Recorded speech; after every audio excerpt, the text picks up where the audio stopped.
ఓటమి చెందినా ఏనాడు నేను బాధపడలేదు. ప్రజలు నాకు పరీక్ష పెట్టారు అనుకున్నా. చాలా మంది నన్ను ఎగతాళి చేశారు, పర్వాలేదన్నా.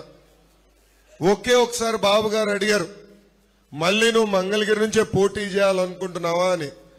అప్పుడు బాబు గారికి నేను చెప్పింది ఒకటే, మంగళగిరి ప్రజలు నాలో కసి పెంచారు, ఆ కసితో మంగళగిరి ప్రజల కోసం నేను పనిచేస్తానని చెప్పా. గత 4 సంవత్సరాలు 9 నెలలుగా వైకాపా ప్రభుత్వం మన మంగళగిరికి చేసింది ఏంటని ఒక్కసారి మిమ్మల్ని అందరిని ఆలోచించమంటున్నా.